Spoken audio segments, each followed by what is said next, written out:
Live from the National News Studio, Sri Lanka.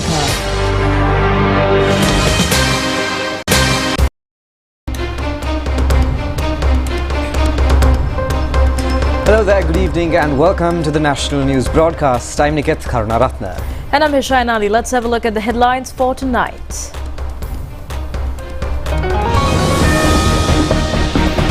The fourth IMF installment of $333 million has been approved. The IMF says the new government's commitment on the financial process is praiseworthy. All arrangements are being made for the conducting of the GCE advanced level examination. A further grace period to apply for the Aswesuma relief. The Provincial Council poll by the beginning of next year. The IMF chief, who became an ardent tourist of Sri Lanka. This summer I had a chance to travel through Sri Lanka with my family. The Ukrainian president requests world leaders to wage a serious response against Russia.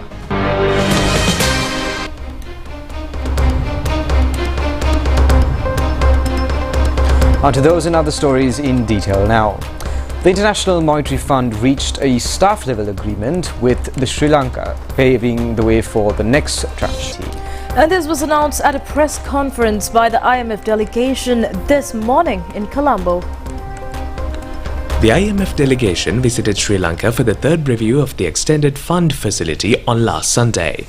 They held meetings with President Anurakumara Dissanayake, Opposition leader Sajith Premadasa and senior members of the government. The final discussion held yesterday was concluded with a success note. At a press briefing held this morning, the IMF delegation elaborated more on the latest developments related to the IMF program.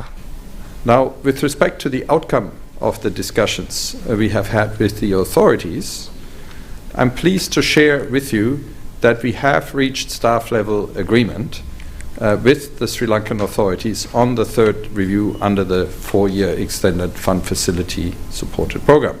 I would like to highlight that the agreement at the staff level is subject to the approval of by IMF management and the IMF Executive Board. Completion of the review by the IMF Executive Board requires the implementation by the authorities of prior actions, including the submission of a 2025 budget consistent with program objectives, and it also requires confirming that the program remains adequately financed. Upon completion of the Executive Board review, Sri Lanka would have access to about $330 million. This would bring IMF financial support to disbursed under the arrangement to a total of about $1.3 billion. In terms of the macroeconomic situation, Sri Lanka's ambitious reform agenda supported by the EFF is delivering commendable outcomes. The economy expanded on average by 4% year-on-year in the 4 quarters ending in June of this year, and high-frequency indicators point to continued expansion across all sectors. Average headline and core inflation remained contained at 0.8% and 3.8% during the third quarter. Gross official reserves increased to $6.4 billion at the end of October, with sizable foreign exchange purchases by the central bank. Public finances have strengthened following substantial fiscal reforms. Now, turning to progress with respect to the reform agenda under the EFF, I would like to point out that program performance has been strong. All quantitative performance criteria and indicative targets for end June 2024 were met, except for the target on social spending. And similarly, the targets for end September 2024 were met, except for the one on social spending. Most structural benchmarks due before October were either met or implemented with delay. Some benchmarks are delayed because of the election cycle. I would like to note that the new government's commitment to the program objectives has enhanced confidence and ensures policy continuity. Sustaining the reform momentum is critical to safeguarding the hard-won gains of the program. It is also critical to put the economy on a path towards lasting recovery and stable and inclusive.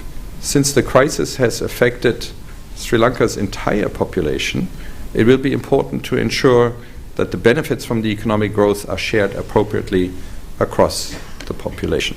Maintaining macroeconomic stability and restoring debt sustainability are key to securing Sri Lanka's prosperity and require persevering with responsible fiscal policy. Continued revenue mobilization efforts and spending restraint are needed to prepare the 2025 budget in line with program objectives. Revenue administration reforms and efforts to improve tax compliance will help to ensure that the burden stemming from the crisis is shared proportionately to taxpayers' ability to contribute.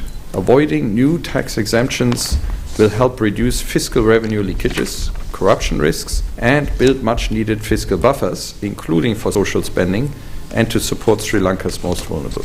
Maintaining cost recovery in fuel and electricity pricing and resolving legacy debts will help minimize fiscal risks arising from state-owned enterprises.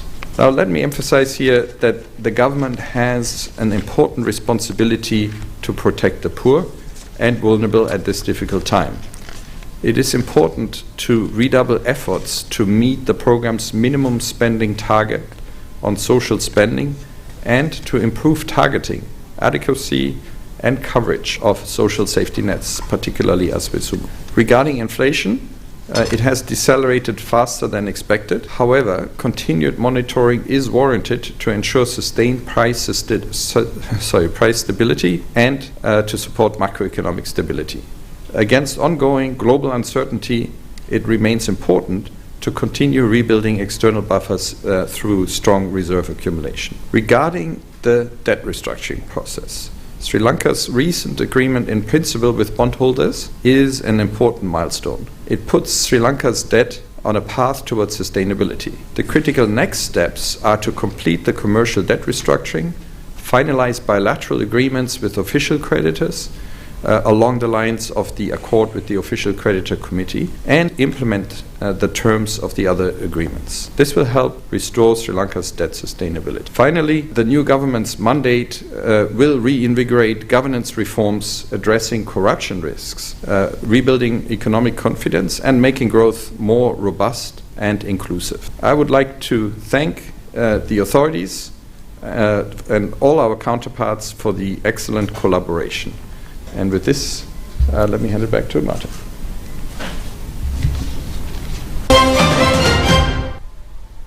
Now, excavation of a treasure in a marshy land in Vandurava Bay, Angoda has been carried out for the third day today, according to a judicial order.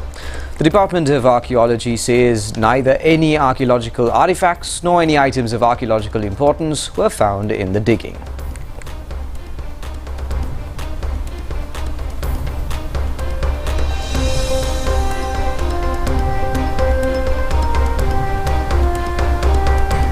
The treasure hunt digging is being carried out at a location closer to the central highway currently under construction in Vanduruwa, Angoda. It has been pointed out that numerous individuals were engaged in digging in search of a treasure through illegal means at this place recently. A group has been remanded in this connection. Investigations conducted by the police special task force have revealed that something was present in the earth interior despite the denial of the existence of any treasure at this place, according to investigations conducted by the Department of Archaeology. A judicial order following reports presented to the Attanagala Magistrate Court has stated that the excavations should be carried out in the presence of the general public and under the supervision of the officials of the Department of Archaeology, Geological and Mines Bureau, Wayangoda Police Station, Road Development Authority and the Mirigama Divisional Secretariat Division Office. And on to more stories here at home. The Deputy Officer of the Met Department, Malit Fernando, says that there is a threat of heavy showers, especially in the north central and eastern provinces on the 24th, 25th and the 26th. The Duty Officer further said that data relates to a growth in the low pressure zone. With the development of the situation, a higher wind speed could also be anticipated. Intermittent showers or thunder showers continuously expected, especially in the northern, north central and eastern provinces. Showers from time to time accompanied with thunder at times are also anticipated in the sea surrounding the island. Rainfall exceeding 100 millimeters is also possible in certain locations in the western, Sabaragamuwa, central and southern provinces. However, rainfall exceeding 150 millimeters is expected in the north central, eastern and Uva provinces. According to the meteorological report, thunder showers could be expected in other parts of the island in the evening and at night. The Met Department informs the general public to take precautionary measures against accidents to be caused as a result of temporary strong winds or lightning.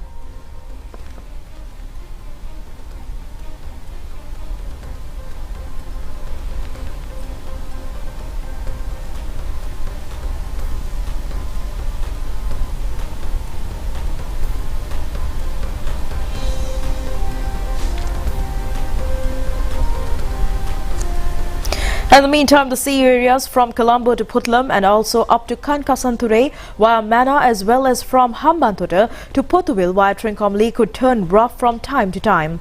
The report adds that sea areas around the island could remain normal or slightly rough. Torrential rainfall has completely blocked the mountainous terrain of Kottegoda on the Valimada-Uripusala road as a result of the fall of a giant earth mound. Warnings have been issued regarding further earth slips in the area.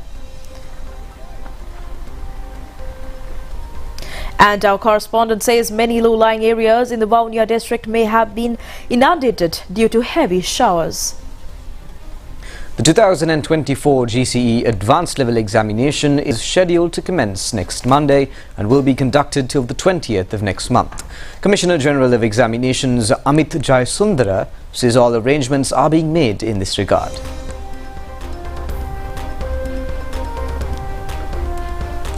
333,185 candidates will sit for this year's examinations. There are 253,390 school candidates and 79,795 private candidates. There are 2,312 examination centres throughout the island, including exam centres in 2 islands in the northern province. A staff comprising of 25,000 officials will be engaged in exam duties. Examination Commissioner General Amit Jayasundara also said at a media briefing today that transporting of all exam papers has commenced.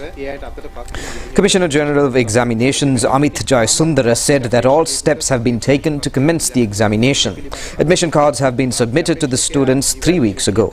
If an examination candidate has not yet been able to receive an admission card, such an individual should not be unduly concerned since the examination system has already uploaded the input data regarding the candidates. He further said that anyone could visit the website and download the admission card.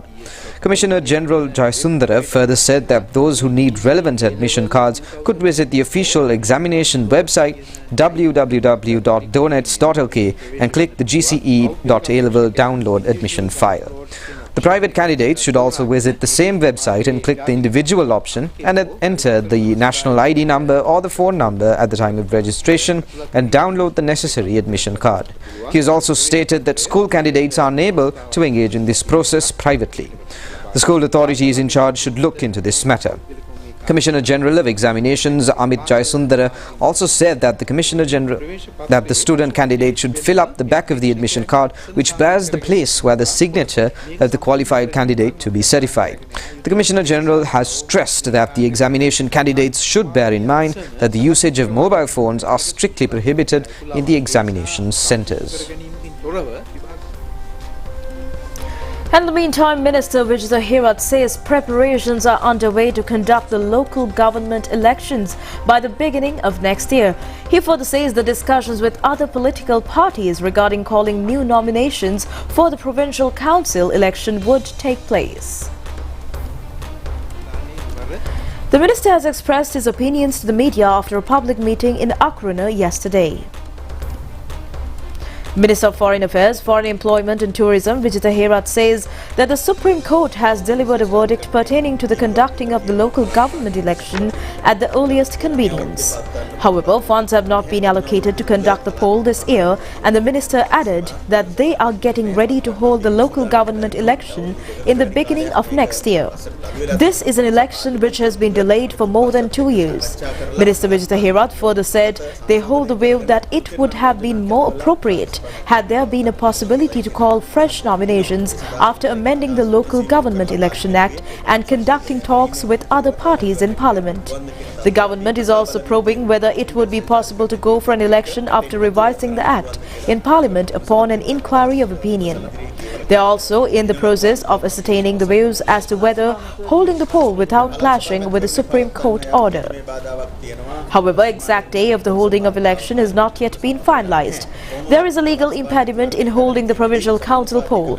The Delimitation Committee report has not yet been approved in Parliament, and Minister Herat is of the view that it is more appropriate to conduct the election according to the proportional representation. He also added that a decision will be taken in Parliament in this regard. The minister further said that the Minister of National Integrity is bearing the responsibility of Muslim representation, and he has pointed out that appointment of Deputy Speaker to fulfill this requirement, and a Muslim member has been added to the national list in the Ampara district.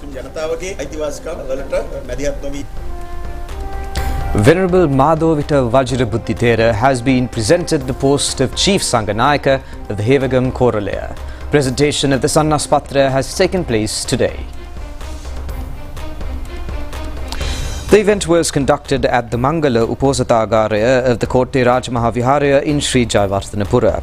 The award presentation was made by the head of the Sri Kalyani Samagri Dharma Mahasangha Sabha of Kotte, Venerable Ittapane Dhammalankara Thera, and other members of the Sabha.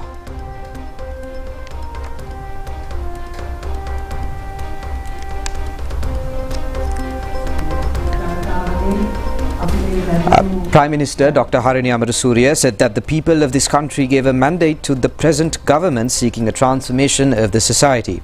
She also reiterated that people of this country have a great faith on this government. At the same time, the present government took over a country which faced collapses in many sectors. The Premier stressed that the country needed qualitative transformation.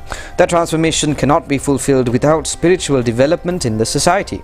The Prime Minister further said that the guidance and directives of the Mahasangha and other religious leaders are vital for the success of the process of transformation that people expect from the government.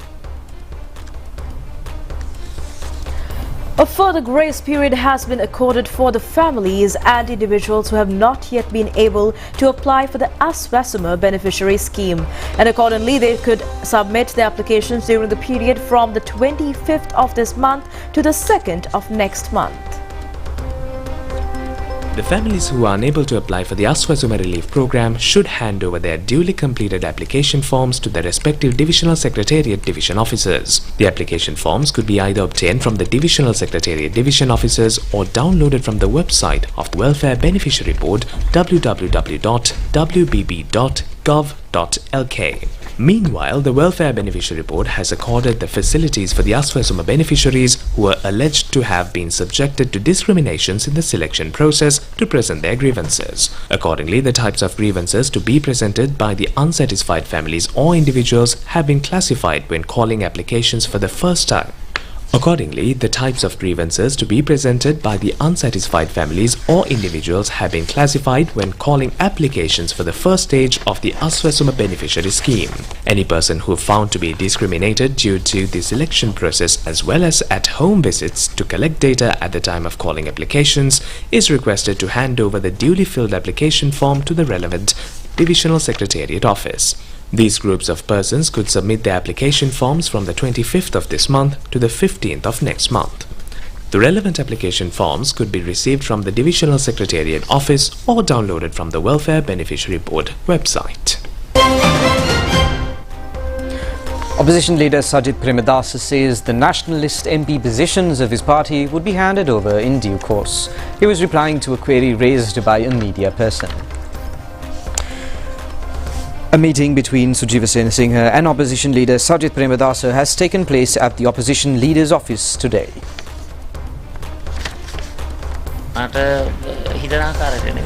Opposition leader Sajid Premadasa said that they are not deciding on the wishes of others. He further said that they will implement their actions at the appropriate time and in the appropriate manner. Sajid Premadasa added that they have a series of policies of which they place their confidence. It is a policy guideline and vision relying upon extremely positive opinions. All could join this process. He further said that the SJB leadership is not a commodity item which can be sold. This item also could not be exchanged. The opposition leader also said that people are the deciders of their action.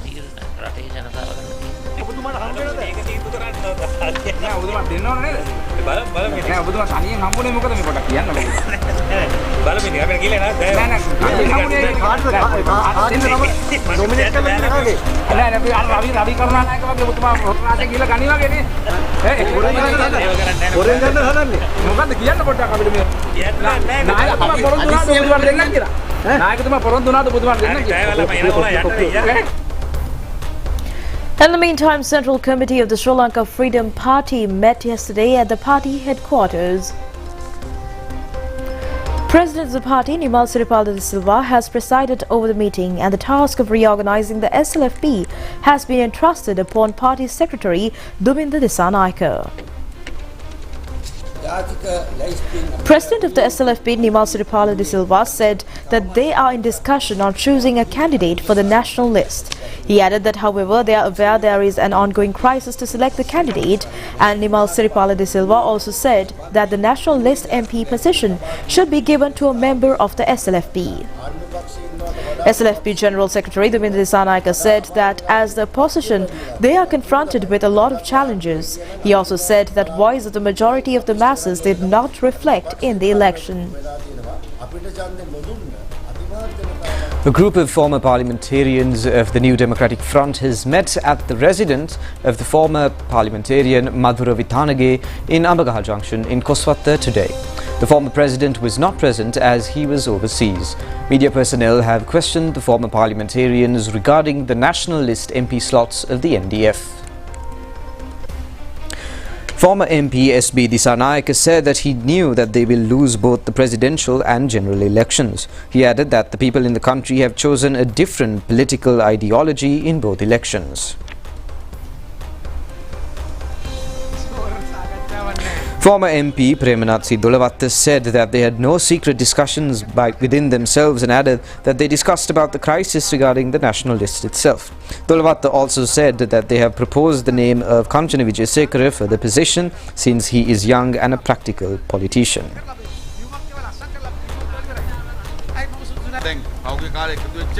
Former MP Arundika Fernando said that he would never ever engage in politics with the gas cylinder. He also said that many politicians of both the leftist parties are banding together. He further said that the people have accepted the policies of the new government under President Anurakumara Dissanayake. A Gazette notification has been issued naming Mohammad Salih Nalim as National List MP of the Sri Lanka Muslim Congress. The Election Commission has issued the Gazette notification in this regard today. The Sri Lanka Muslim Congress has polled 87,038 votes at the last general election.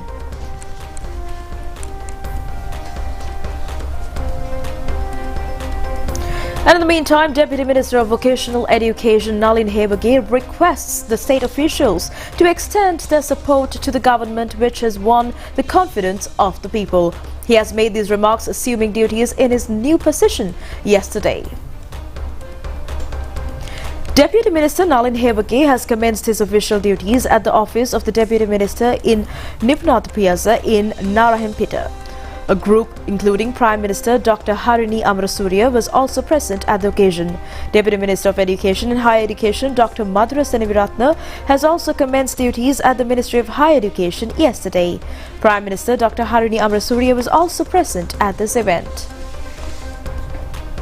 Now, the Minister of Health and Media, Dr. Nalinda Jayatissa, says he was not able to inspect any hospital in the country, including the hospitals in Kandy yesterday. The Ministry of Health and Media in a communique refers to false news items appearing in several media outlets regarding the Minister of Health engaging in an observational tour in a government hospital in Kandy. The report has also pointed out that the Minister has mentioned certain shortcomings in the hospitals.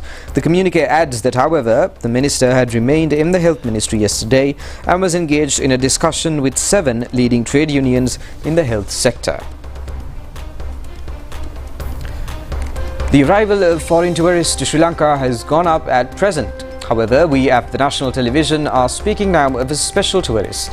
He was the one who was overcome by the natural beauty of the island and came back with all his family members to feel the enchanting environment. This person is none other than Peter Brewer, Senior Operational Head of the International Monetary Fund. Peter Breuer has been involved in evaluation of Sri Lanka since the commencement of the provision of IMF finance facilities in the year 2022. He was in charge of every review since this date. Breuer was in Sri Lanka on many occasions. However, he is visiting the island at present merely to see the beautiful scenarios. He said at a media briefing today he felt immensely thrilled by his visit to the interior of the country.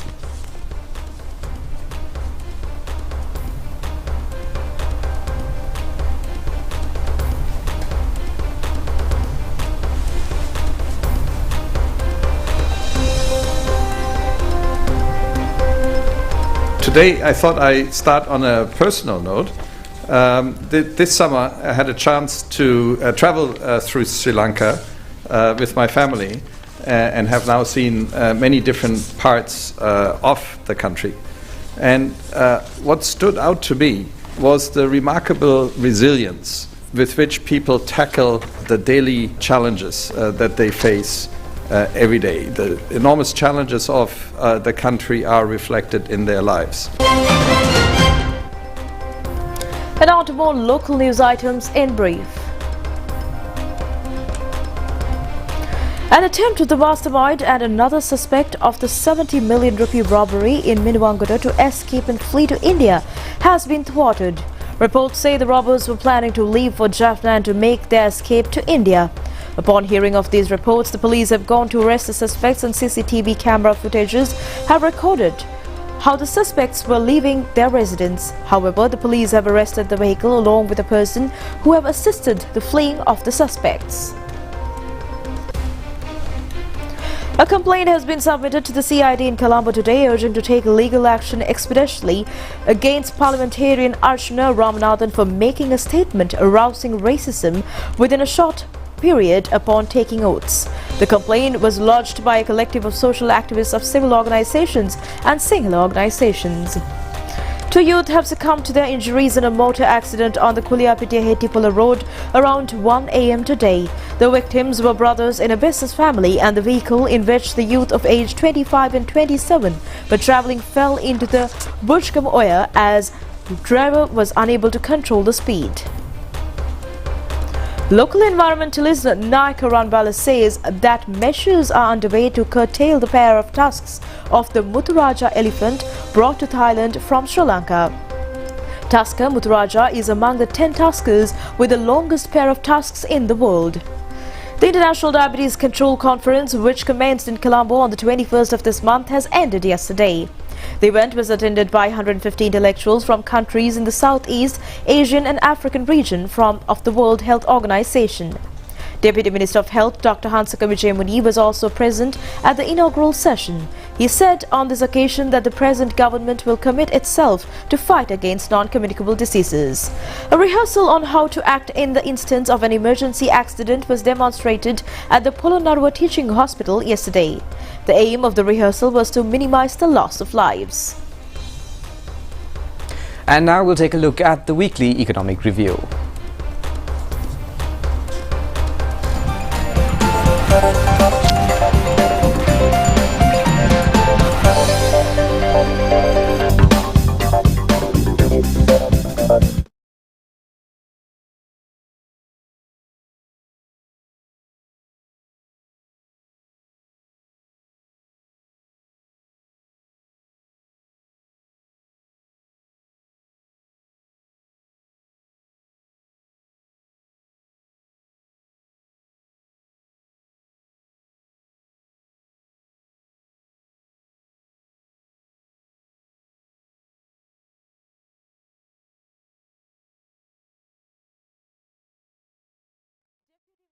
Cooperative Development Upali Samarasinha says that the cooperative would be made the closest service of the general public. He has expressed these views in Vavuniya yesterday. Deputy Minister of Cooperative Development Upali Samarasinha said that the Ceylon history they know tells them that the cooperative was the closest institute of the people. It had been a public service which fulfills the people's security and food requirements. However, unfortunately, the rulers of the past had abandoned that movement. He also said in countries such as China, Cuba and Vietnam, the cooperative movement is embedded in the lives of the people. He has reiterated the need on the re-emergence of a gigantic cooperative system in Sri Lanka as well in the near future. Only this movement is able to uplift the people's education, agriculture and other related activities. The political leadership is needed. There are many good officials and the country has the resources. Upali Samarasinha also said their aim is to make cooperatives the #1 service and the closest service available to the people. Minister Professor Hiniduma Sunil Senavi says the people have placed their confidence on politics based on quality. He reiterates that the government acts with a responsibility to realize these expectations. The minister has made these remarks to the media upon calling on the Mahanayaka of the Ramanya Mahanikaya, Most Venerable Makulave Vimalatera.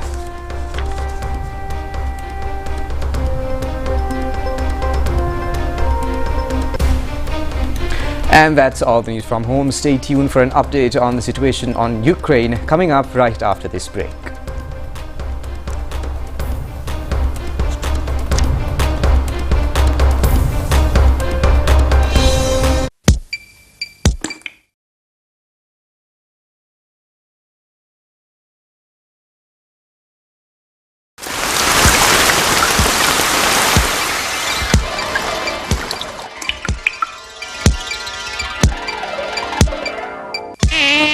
You can make a difference. It is your duty to help eradicate dengue. Clean up your environment at least once a week. A message from the Dengue Control Unit of the Ministry of Health.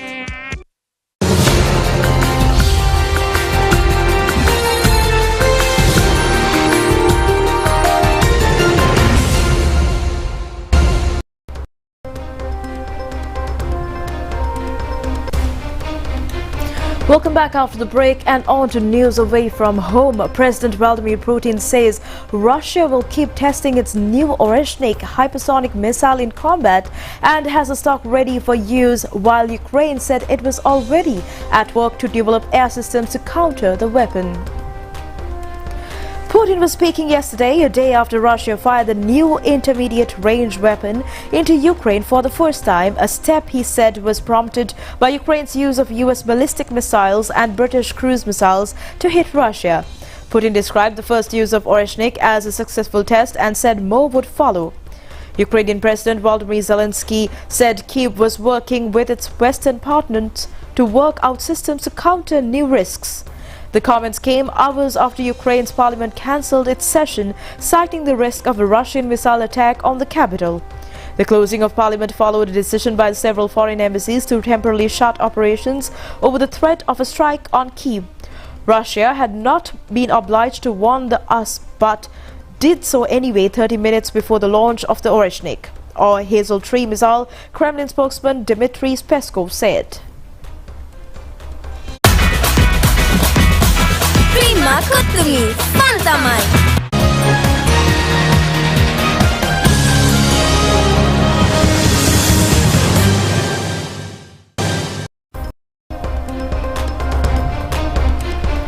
Welcome back after the break and on to sports news. The Sri Lanka-Bangladesh Under-17 one-day cricket tournament will get underway at the Galle International Cricket Stadium tomorrow.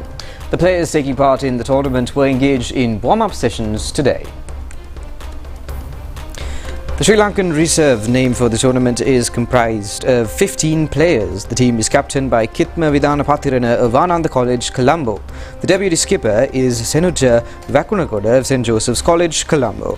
The second one-day match is scheduled to take place on the 26th and the third match on the 28th. Prima Kutumi, Fantamai. And that's all the news for tonight. Join us again at the very same time tomorrow. Good night.